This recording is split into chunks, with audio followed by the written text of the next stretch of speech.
Once you have everything outlined, what you can do is start with coloring it in. We are going to be using crayons to color in each space. So each space will have a different color. Our rules for coloring this project is that we want to try to make each shape have a different color. So this shape will have orange. It's okay, I have a broken crayon, but it still works, so I'm just gonna put it back. And then I'm going to have the smaller shape next to it a different color. And when I have another one right here, I don't want it to be the same color. I'm gonna do purple. And my goal is to have different colors next to each other because it looks more interesting when we do it that way.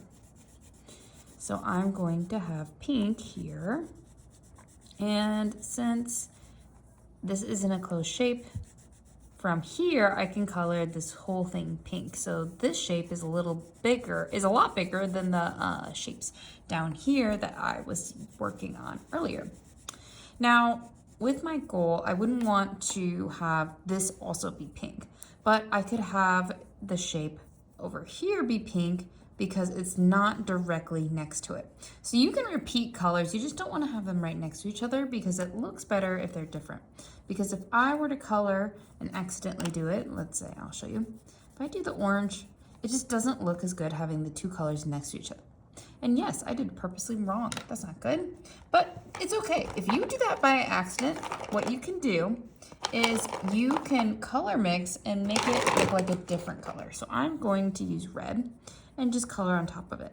Now this red is doing a pretty good job of covering up that orange. So now it looks just like red instead of orange. So darker colors can do a good job of coloring up, of covering colors. Or what you can do is sometimes you can even color mix. Color mixing is when you color two crayons colors on top of each other. So I can show you how to do that as well. So if yellow is a good color to start with. So I'm gonna color this shape in with yellow. And then what I could do is I can take a different color and color on top of it. So this color is blue. And if I color blue on top of yellow, it's going to make green. So it makes a really pretty color when you mix different crayon colors together. So if you really want an extra challenge when you're coloring, I definitely recommend that because it does look really nice. So again, when you're coloring, we should be coloring in and being really patient. Our goal is to stay in the lines.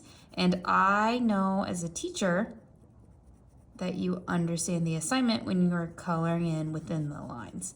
We want to make sure we're not scribbling and just coloring on top of everything. That's not our goal here.